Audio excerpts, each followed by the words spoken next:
Kisah Sang Penakluk. Jika sahabat menyukai cerita ini jangan lupa like, komen dan share.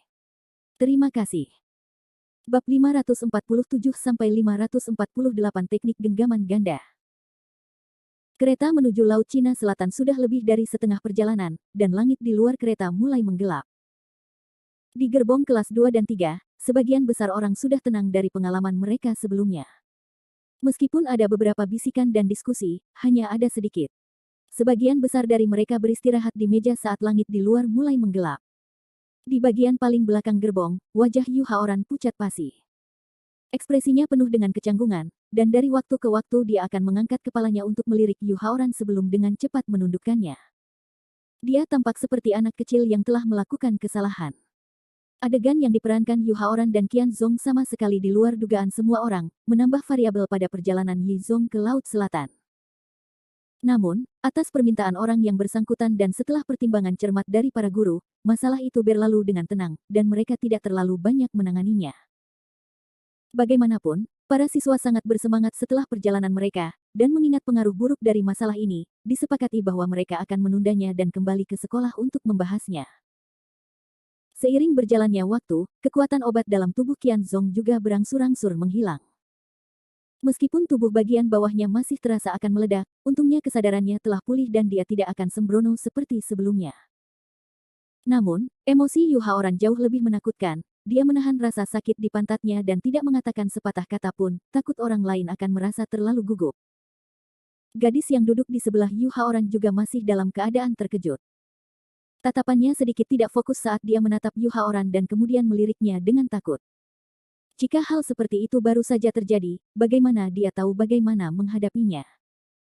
Suasana damai di antara mereka bertiga seperti awal dari badai, membuat rambut seseorang berdiri tegak. Qian Zong tahu bahwa dia telah menimbulkan bencana besar, tetapi dia tidak berani bersuara. Dia hanya peduli dengan hatinya sendiri dan tidak tahu bagaimana Yu Haoran akan membalas dendam padanya setelah dia kembali ke sekolah. Setelah merasa takut beberapa saat, Qian Zong tidak bisa lagi menahan diri dan berbicara, "Tuan Muda Yu, aku. Maaf, Tuan Muda Yu, aku juga tidak tahu bagaimana ini bisa terjadi, aku. Melihat Qian Zong berbicara terlebih dahulu dengan wajah yang dipenuhi kegelisahan, wajah Yu Haoran awalnya menjadi gelap, dan kemudian untuk pertama kalinya, dia benar-benar memperlihatkan senyuman kepada Qian Zong. Yu Haoran, yang telah mengalami rasa sakit yang luar biasa, tampaknya telah mendapatkan kembali kelembutan sebelumnya seiring berjalannya waktu. Dia hanya melambaikan tangannya ke arah Qian Zong. "Qian Zong, kamu tidak perlu minta maaf padaku. Sebenarnya, itu salahku. Jika aku mempercayaimu dan tidak memaksamu minum obat, aku tidak akan melakukan ini. Ini semua salahku karena menjadi orang yang picik. Seharusnya aku yang minta maaf." Mendengar penyesalan, Yu Haoran, seluruh wajah Qian Zong dipenuhi dengan ekspresi tidak percaya. Dia begitu tersentuh sehingga ingin berlutut di depan Yu Haoran dan menyanyikan "Conquer". Saat ini, Qian Zong hanya punya satu pikiran di dalam hatinya, yaitu mengikuti kakak laki-laki seperti ini sungguh terlalu beruntung. Tuan Muda Yu, aku." Qian Zong memeluk lengan Yu Haoran dan berteriak dengan emosional. Melihat Qian Zong terharu hingga meneteskan air mata dan ingus, Yu Haoran menggerutu dalam hatinya, "Sial, aku tersentuh begitu saja, kamu benar-benar idiot yang tidak punya otak.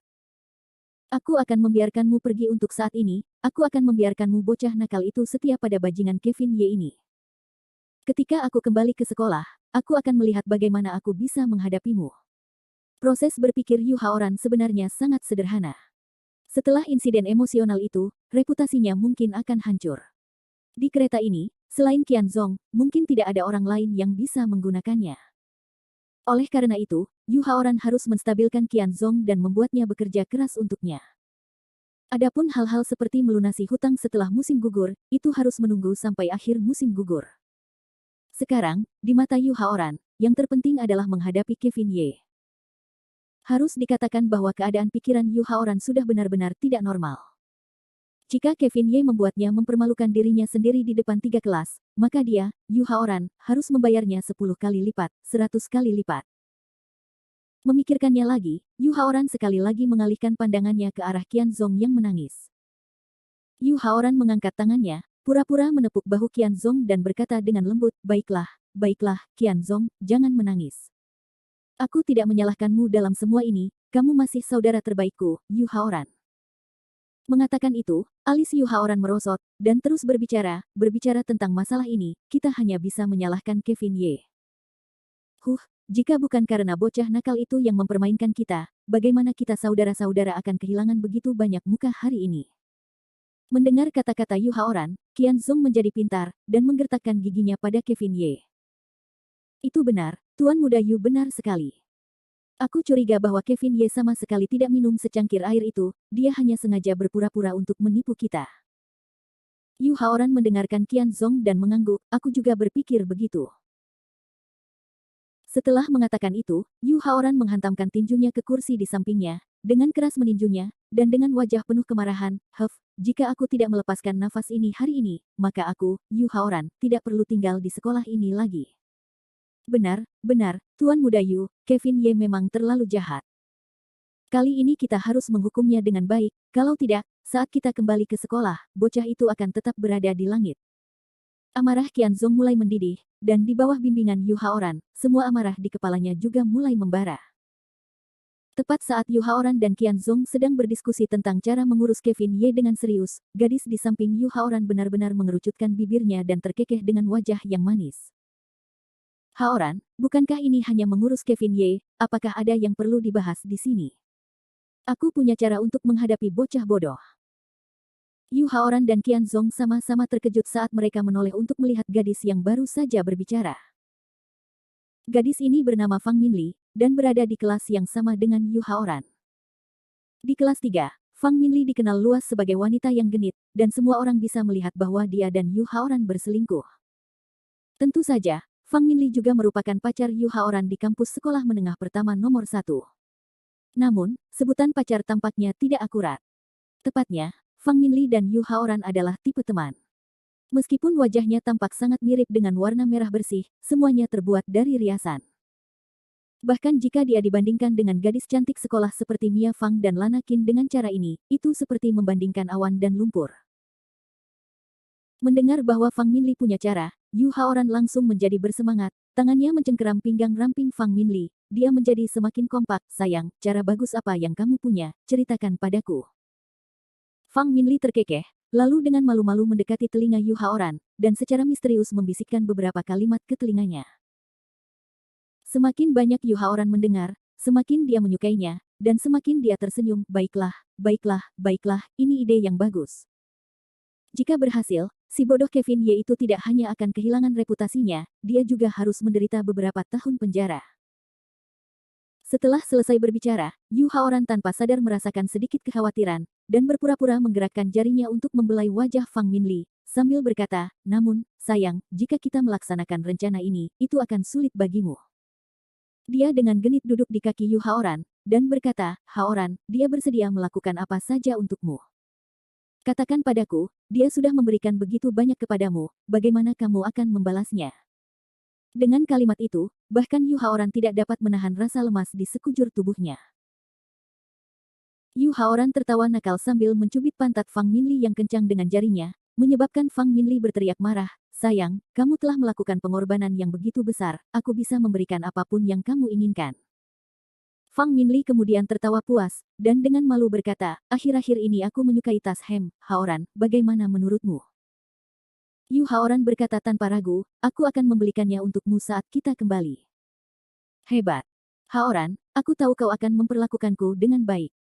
Fang Minli menjadi bersemangat saat dia membungkuk dan mencium pipi Yu Haoran dengan ganas. Qianzong, yang berada di samping, memperhatikan saat Yu Haoran dan Fang Minli menciumku. Dia berbalik dan tak kuasa menahan desahan panjang di dalam hatinya, enak juga jadi orang kaya. Bagi orang sepertiku yang tak punya uang dan tak punya muka, siapa tahu kapan dia bisa memegang tangan seorang gadis. Waktu terus berlalu, dan kru kereta terus bergerak maju. Namun, langit di luar menjadi lebih gelap, karena saat itu sudah pukul 8 atau 9 malam. Sekitar 3 atau 4 jam lagi, mereka akan tiba di Laut Selatan tanpa hambatan. Sepanjang perjalanan, banyak guru dan teman sekelas sedang beristirahat di atas meja. Semua orang berharap berada dalam kondisi yang lebih baik untuk menyambut perjalanan besok. Adapun meja Qianzong dan Yu Haoran, meja itu dipenuhi dengan energi. Ketiganya saling memandang, dan pada saat yang sama mengarahkan pandangan mereka ke Kevin Ye yang berada di gerbong lainnya. Mereka tampaknya sedang menunggu kesempatan. Pada saat ini, Mia Fang yang berada di samping Kevin Ye, dan Lana Qin yang berada di depannya, tidak dapat lagi bertahan dan sekarang tergeletak di atas meja. Kevin Ye juga menutup buku itu di tangannya dan berdiri. Setelah bergoyang sebentar, dia melangkah maju dan menuju kamar mandi yang tidak jauh. Melihat situasi ini, Yu Haoran sangat gembira, dan berkata, ini kesempatanku. Kupikir Ye bodoh ini adalah orang yang kuat, dia tidak perlu pergi ke kamar mandi. Hehe, aku tidak menyangka dia juga manusia biasa. Dengan itu, Yu Haoran mengedipkan mata pada Fang Minli dan berkata, sayang, sekarang giliranmu untuk tampil. Fang Minli terkikik dan langsung berkata, oke, selanjutnya terserah aku. Dengan itu, Fang Minli bangkit, pinggang Feng Liu bergoyang, dan dengan santai berjalan ke kereta Kevin Ye, juga menuju kamar mandi. Apa yang Fang Minli harapkan sekarang adalah agar Kevin Ye dan dia memiliki kesempatan untuk berduaan saja. Tuan Muda Yu, apa yang harus kita lakukan selanjutnya? Qian Zong bertanya dengan hati-hati. Yu Haoran, di sisi lain, mencibir, mengangkat tangannya, melihat arloji di tangannya, dan berkata, seperti kata pepatah, tangkap pencuri untuk mendapatkan utang, dan kita akan menangkap pezina untuk mendapatkan 2 kali lipat. Dalam 5 menit, kita akan menyerang bersama dan menghalangi si bodoh di depan pintu kamar mandi. Bahkan jika dia punya mulut, dia tidak akan bisa menjelaskannya. Jika aku tidak memasukkan anak ini ke penjara kali ini, aku tidak akan percaya. Bab 548 Pemerkosaan. Kevin Ye berdiri dari tempat duduknya dan melangkah maju. Tak lama kemudian, ia merasakan seseorang mengikutinya dari belakang. Kevin Ye hanya terkekeh dan masuk ke kamar mandi di dalam kereta. Setelah itu, ia sengaja membiarkan pintu tidak terkunci, ingin melihat apa yang sebenarnya ingin dilakukan oleh 2 orang di kereta di seberangnya. Namun, tak lama setelah Kevin Ye masuk ke kamar mandi, pintu kamar mandi terbuka lagi. Awalnya, Kevin Ye ingin menggunakan teknik penyerapan roh untuk mempermainkan pihak lain, tetapi ketika ia melihat bahwa orang yang mengikutinya ke kamar mandi adalah seorang gadis, ia tertegun. Sobat, sepertinya kau salah masuk ke tempat ini. Ini toilet pria. Kevin Ye tersenyum pada Fang Minli dan mengingatkannya. Namun, Fang Minli sama sekali tidak tergerak. Ia telah melihat banyak orang salah masuk ke kamar mandi, tetapi Kevin Ye belum pernah melihat seorang gadis dengan ekspresi dan keributan yang begitu tenang. Aku tidak salah, aku tahu ini toilet pria. Aku hanya datang untuk mencarimu. Fang Minli menatap Kevin Ye dan terkekeh. Saat dia mengatakan itu, pinggang dan pinggang Fang Minli bergetar, dia mengamati Kevin Ye dengan senyum di wajahnya, dan tidak bisa menahan diri untuk tidak tergerak.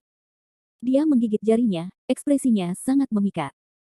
Melihat betapa tampannya Kevin Ye, hati Fang Minli berdesir, matanya yang memikat sebenarnya tidak menahan sedikit pun rasa malu, dan dia mulai mengamatinya di lokasi yang penting. Dia sangat tampan, seperti dewa yang telah turun ke alam fana. Dia jauh lebih kuat dari tusuk gigi Yu Haoran yang tidak berguna. Jika aku bisa seperti Mia Fang dan yang lainnya, suatu malam, bahkan jika itu hanya 1 malam, itu sepadan bahkan jika aku mati. Sambil merasa gembira di dalam hatinya, Fang Minli membuka mulutnya dan berkata, kamu dipanggil Kevin Ye, aku mengenalmu.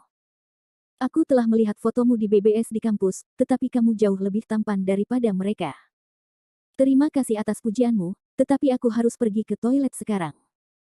Aku ingin tahu apakah kamu bisa keluar sebentar. Wajah Kevin Ye sudah mulai berubah jelek. Kevin Ye, bagaimanapun juga, adalah seorang kakek tua dengan tulang-tulang di dunia abadi. Akan sesulit naik ke surga jika Fang Minli ingin bermain trik di depannya. Kevin Ye hanya perlu melirik Fang Minli untuk mengetahui apa yang sedang dipikirkannya. Reaksi Kevin Ye membuat Fang Minli merasa agak malu. Bagaimanapun, di mata Fang Minli, tidak ada pria di dunia ini yang bukan pencuri. Terlebih lagi, dia telah menyerahkan dirinya ke sini dengan begitu terang-terangan, jadi bagaimana mungkin Kevin Ye tidak tergerak? Apakah pesonanya tidak cukup? Fang Minli dengan cepat menolak gagasan ini. Sebaliknya, dia mengalihkan keraguannya ke arah lain, yaitu bahwa sikapnya masih belum cukup lugas, dan Kevin Ye tampaknya tidak mengerti. Memikirkan hal itu, Fang Minli segera mengubah rutenya, dan tidak berbicara lagi. Kamar mandi di kereta itu tidak terlalu luas sejak awal, jadi Fang Minli memanfaatkan kesempatan itu untuk mendekati Kevin Ye. Jarinya yang berlumuran cat kuku mulai berjalan gelisah di atas dada Kevin Ye. Dengan bibir merahnya yang mengerucut, segudang emosi genit memenuhi matanya. Ketika Fang Minli menyarankan rencana ini kepada Yu Haoran, dia sudah berpikir untuk memakan Kevin Ye, jika tidak Fang Minli tidak akan mengambil inisiatif untuk memintanya melakukan tugas yang tidak menyenangkan seperti itu. Mengenai bagaimana dia akan menjelaskan semuanya kepada Yu Haoran, itu adalah sesuatu yang akan terjadi kemudian. Jika Yu Haoran saat ini tahu apa yang dilakukan Fang Minli, dia mungkin akan sangat marah, dan merasa seolah-olah dahinya berlumuran minyak hijau. Di kamar mandi kecil, hanya melihat wajah tampan Kevin Ye membuat Fang Minli tidak dapat mengendalikan dirinya, dan tangannya menjadi begitu akrab dengan jalan, dia bahkan mulai menyerang ke arah Kevin Ye. Di mata Fang Minli, sikapnya sudah terlalu lugas, dia baru saja akan meminta bantuan. Namun, reaksi Kevin Ye benar-benar melampaui harapan Fang Minli. Kevin Ye mengulurkan tangannya, dan dengan dingin menepis telapak tangan Fang Minli. Setelah itu, dia berkata dengan dingin, "Murid, tolong hargai diri sendiri." Fang Minli terkejut, dia menatap Kevin Ye dengan ekspresi bingung, ini adalah kedua kalinya Kevin Ye menolaknya. Jika seseorang mengatakan bahwa penolakan Kevin Ye pertama kali relatif bijaksana, maka yang kedua kali sangat langsung. Begitu banyak sehingga Fang Minli bahkan melihat rasa jijik di mata Kevin Ye. Namun, Fang Minli masih menolak untuk menyerah. Melihat Kevin Ye seperti menonton makanan lezat, jika dia tidak memakan Kevin Ye, Fang Minli tidak akan pernah menyerah. Namun, alih-alih marah, Fang Minli malah tersenyum dan berkata, "Siswa Ye, aku tidak menyangka kau akan bersikap begitu baik. Aku tidak tahu apakah kau benar-benar menyukai tunanganmu, Mia Fang, atau hanya berpura-pura serius." Setelah itu, Fang Minli terus tertawa, "Kau tidak perlu menatapku seperti itu. Ada banyak gadis di seluruh sekolah ini yang memikirkan hal yang sama denganku, hanya saja mereka malu-malu dan hanya berani memikirkannya. Jika kau melihat betapa jelasnya kata-kataku, maka jangan menolak untuk melakukan perjalanan ribuan mil jauhnya dariku. Bukankah lebih baik bagi kita berdua untuk bahagia bersama?" Rendah hati. Kevin Ye berkata dengan lembut, dan mendorong Fang Minli menjauh saat dia bersiap untuk pergi.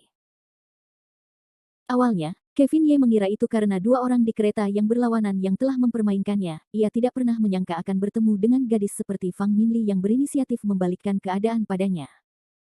Kali ini, Fang Minli menjadi cemas dan berteriak dengan suara rendah, "Kevin Ye, jika kamu berani keluar dari pintu ini hari ini, kamu pasti akan hancur." Kevin Ye menatap kosong sejenak sebelum senyum tiba-tiba muncul di wajahnya.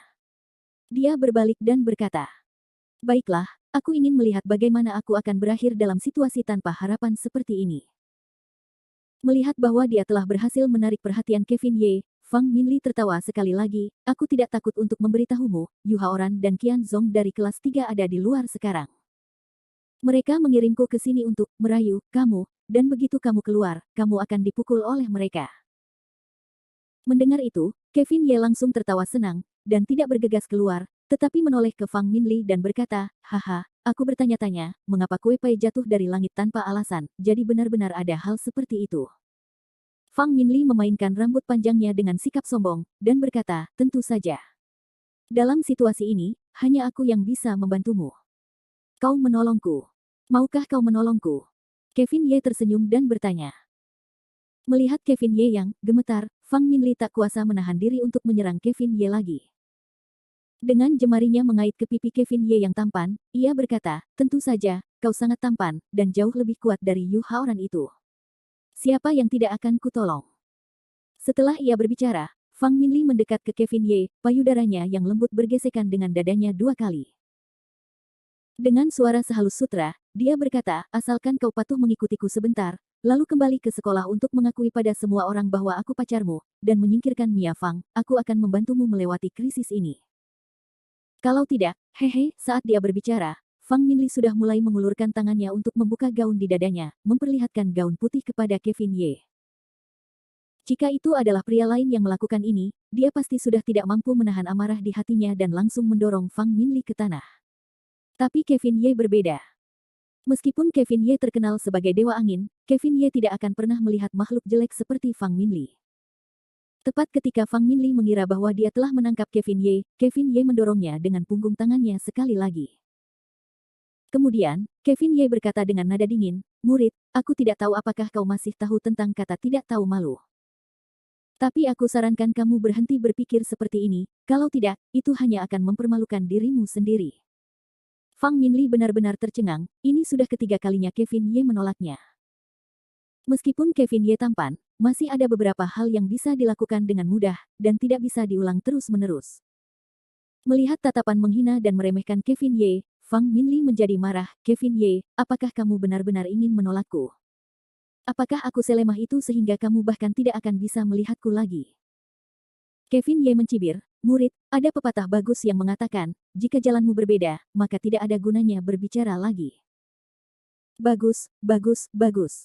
Harga diri Fang Minli telah mengalami pukulan serius kali ini. Di masa lalu, di sekolah, Fang Minli tidak mendapatkan apa yang diinginkannya, tetapi sekarang, dia berulang kali mengalami kemunduran dengan Kevin Ye. Fang Minli menguatkan hatinya, menatap Kevin Ye dan berkata, Kevin Ye, aku memberimu kesempatan, dan karena kamu tidak menghargainya, maka jangan salahkan kami karena bersikap tidak sopan. Saat dia mengatakan itu, Fang Minli juga menarik tali lainnya di bahunya, dan kemudian, dengan suara pudong, dia berjalan keluar dari kamar mandi. Fang Minli, yang panik dan tak berdaya, terus memasuki jalan setapak itu sambil mundur dengan rambut acak-acakan. Pakaian di sekujur tubuhnya tak tertahankan untuk dilihat, lalu ia berteriak keras, menganiaya, ada yang memperkosa. Pada saat ini, semua orang di kereta itu melakukan apa yang perlu mereka lakukan saat beristirahat. Reaksi mereka lebih lambat dari biasanya. Namun, ada dua orang yang sangat positif. Keduanya bukan orang luar, mereka adalah Yu Haoran dan Qian Zong. Yu Haoran sudah siap, ia segera bergegas dan menghalangi pintu kamar mandi, mencegah Kevin Ye melarikan diri. Apa yang terjadi? Apa yang terjadi? Melihat Fang Minli menutupi wajahnya dengan tangannya, dan pakaiannya robek, Yu Haoran segera berpura-pura gugup saat bertanya. Ah, tidak senonoh. Ketua kelas, seseorang menyerangku, di kamar mandi, di kamar mandi. Ia merobek pakaianku dan mencoba menciumku. Ketua kelas, kau ingin menjadi hakimku. Siapa yang berani menyentuh anggota kelas 3 kita? Keluar.